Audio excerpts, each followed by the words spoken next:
अब देखिए महत्तम समापवर्तक है या उसी को महत्तम सामान्य विभाजक भी बोलते हैं। और लघुत्तम समापवर्तक को आप एक नाम और दे सकते हो।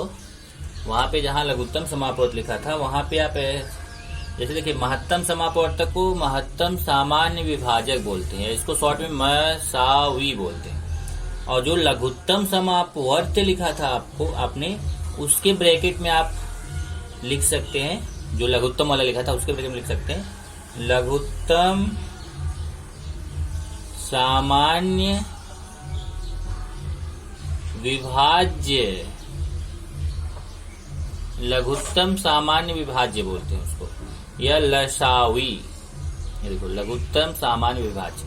तो आप जहां एक काम करो, नोटबुक में जहां पे आपने लघुत्तम समापवर्तक लिखा है, लघुत्तम समापवर्त लिखा है, उसी के ब्रैकेट में लिख लीजिए लघुत्तम सामान्य विभाज्य। इसी तरीके से ये महत्तम समापवर्तक होता है या उसी को बोलते हैं महत्तम सामान्य विभाजक। इसका मतलब क्या होता है पहले उसको लिखते हैं। ऐसी बड़ी से बड़ी संख्या, देखो महत्तम मतलब बड़ी, ऐसी बड़ी से बड़ी संख्या जिससे दी गई सभी संख्याएं, जिससे दी गई सभी संख्याएं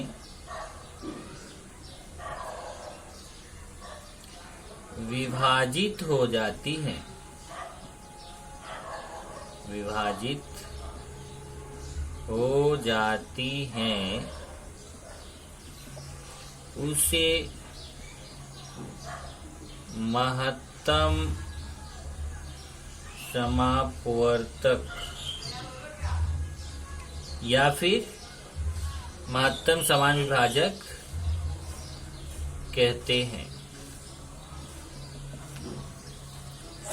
तो क्या लिखा है, ऐसी बड़ी से बड़ी संख्या जिससे दी गई सभी संख्याएं विभाजित हो जाती हैं उसे महत्तम समापवर्तक कहते हैं या फिर महत्तम समान विभाजक कहते हैं या शॉर्ट में मसावी कहते हैं।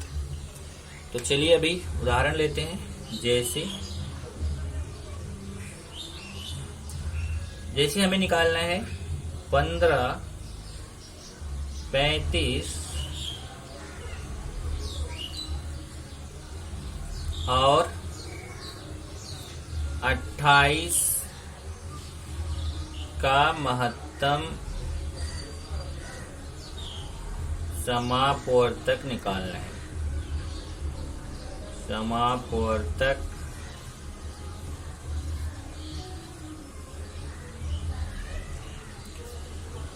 अपने को क्या करना है, निकालना है। तो कैसे निकालेंगे, ज्ञात कीजिए। ज्ञात कीजिए किसका किसका निकालना है, 15, 35 और 28 का महत्तम। मतलब ऐसी बड़ी से बड़ी संख्या जिससे 15 भी कट जाए, 35 भी कट जाए, 28 भी कट जाए। चलिए चेक करते हैं इसका तरीका क्या है।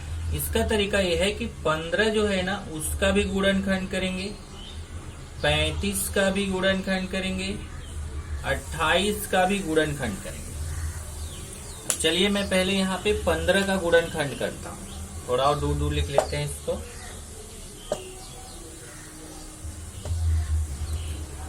अभी मैं हल में चलो 15 का गुणनखंड करेंगे, 35 का गुणनखंड करेंगे और 28 का गुणनखंड करेंगे। चलिए करते हैं। पहले मैं आपको 15 का गुणनखंड करके दिखाता हूं। 15 को काटेंगे, 3 से कटेगा 15, 15 2 से नहीं कटता, तो 2 का पहाड़ा नहीं जाएगा 15 में, तो 3 से कटेगा, 3 पचे 15। फिर 5 किससे कटता है, 5 से कटता है, 5 इक्के 5। इस तरीके से 15 का गुणनखंड हो गया 3 गुणे 5। 3 गुणे 5। अब चलिए 35 का निकालते हैं। अब मैं 35 का गुणनखंड करता हूं। 35 में 5 का पहाड़ा जाता है, 5 सत्ते 35। फिर देखिए 5 का पहाड़ा, 5 सत्ते 35, 7 में 7 जो है 7 से कटेगा, 7 1 7, तो इधर आ जाएगा कितना,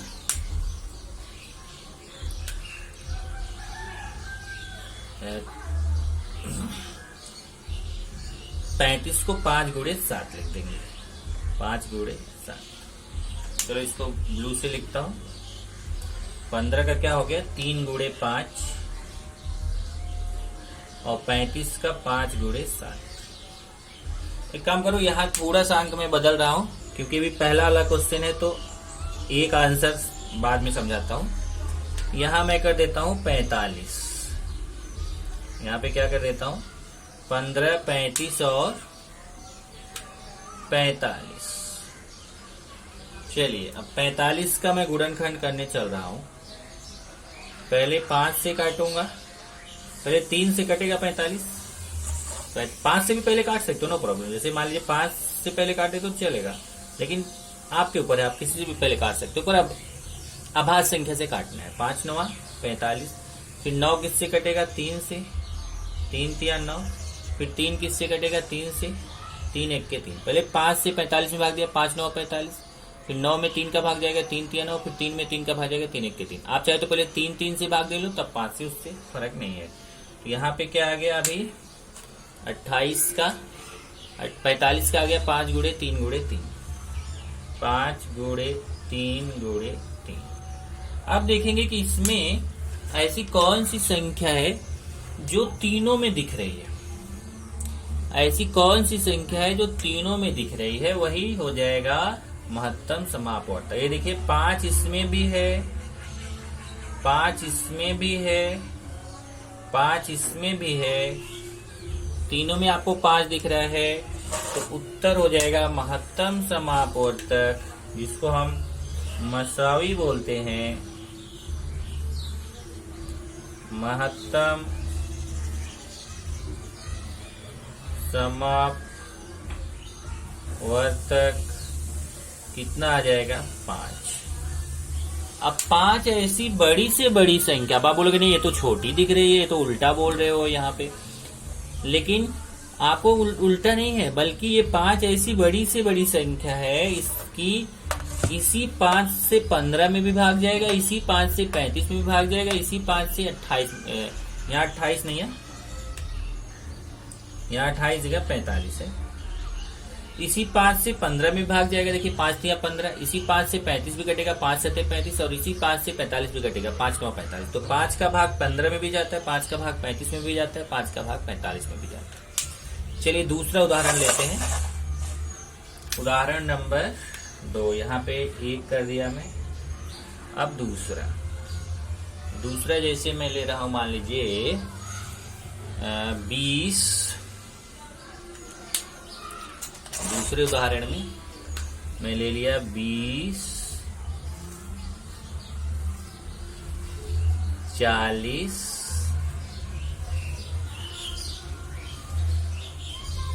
20 40, और मान लीजिए मैं ले लिया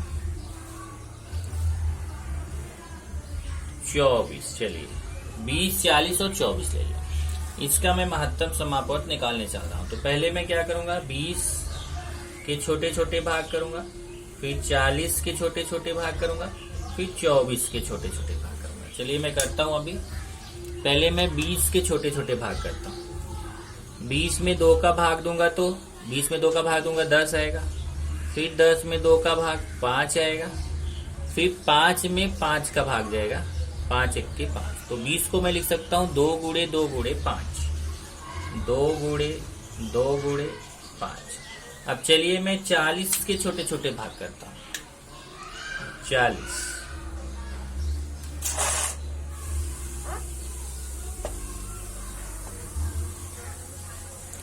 40 में पहले 2 का भाग दूंगा तो 40 में 2 का भाग होगा तो 20 आएगा, फिर 20 में 2 का भाग जाएगा तो 10, फिर 10 में 2 का भाग देंगे तो 5, और फिर 5 में 5 का भाग देंगे तो 1।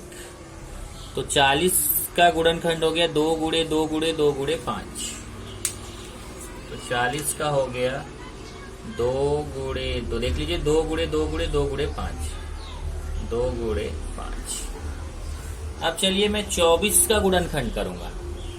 तो चलिए 24 का गुणनखंड मैं करता हूं। 24 में पहले 2 का भाग जाएगा 12, फिर 2 का भाग जाएगा 6, फिर 2 का भाग जाएगा 3। देख लीजिए 24 में 2 का भाग देंगे तो 12 होता है, 12 में 2 का भाग देंगे 2 6 12 6 आएगा, 6 में 2 का भाग 2 3 6 3 आएगा, फिर 3 में 3 का भाग आएगा तो 1। इस तरीके से इसको 24 को लिख सकते हैं 2 गुणे 2 गुणे 2 गुणे 3। 24 को लिख दिया 2 गुणे 2 गुणे 2 गुणे 3। अब मैं देखूंगा कि तीनों का महत्तम समापवर्त क्या होगा। तो महत्तम समापवर्तक बराबर,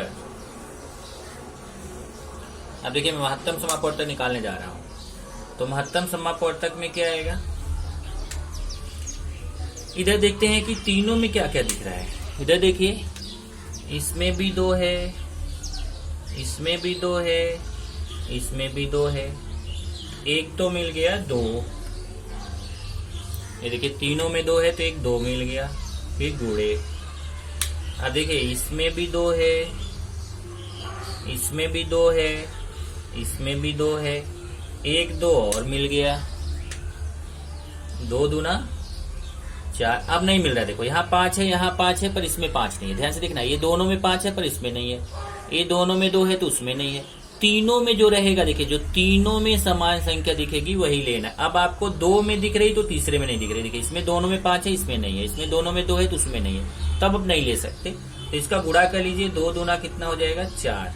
अब ये देखिए 4 ऐसी बड़ी से बड़ी संख्या है कि 4 के पहाड़े में 20 भी आएगा, 4 के पहाड़े में 40 भी आएगा, 4 के पहाड़े में 24 भी आएगा। देखिए 4 पच्चे 20, 4 धामा 40, 4 छंग 24। 4 से तीनों कटेंगे। एक और लास्ट उदाहरण ले लेते हैं, उदाहरण नंबर 3। जैसे मान लीजिए आपको कोई बोलता है कि 13,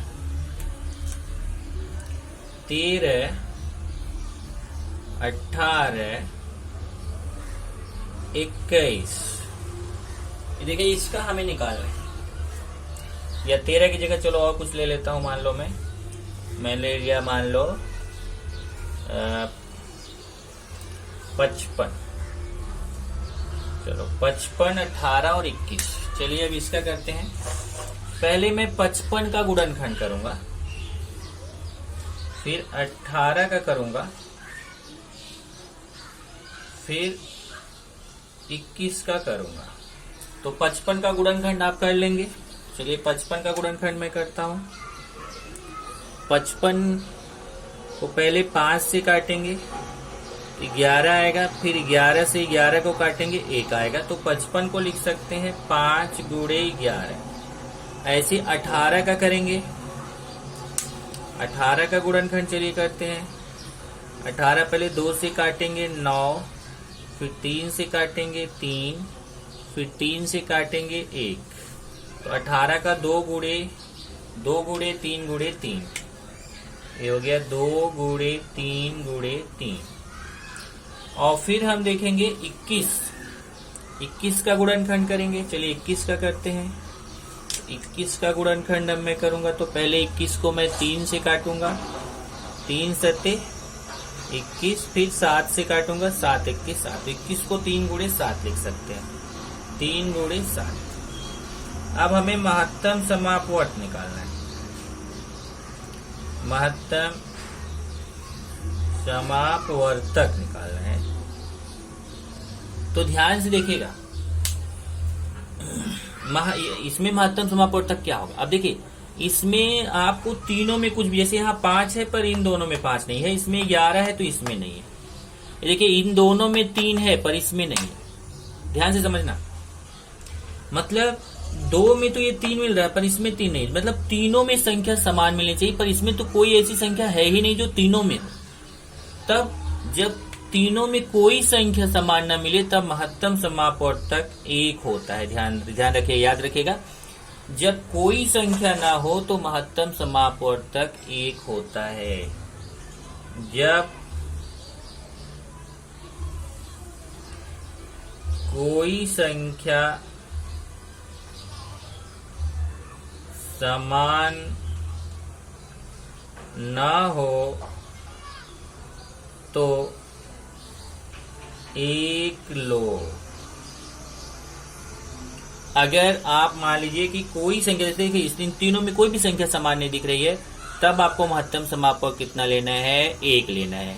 मतलब जब कुछ नहीं दिख रहा है तो 1। क्यों? क्योंकि सबके गुणे में 1 तो लिख ही सकते, इसके गुणे में भी 1 लिख सकते, इसके गुणे में भी 1 लिख सकते, इसके 1 तो सब में छिपा हुआ है।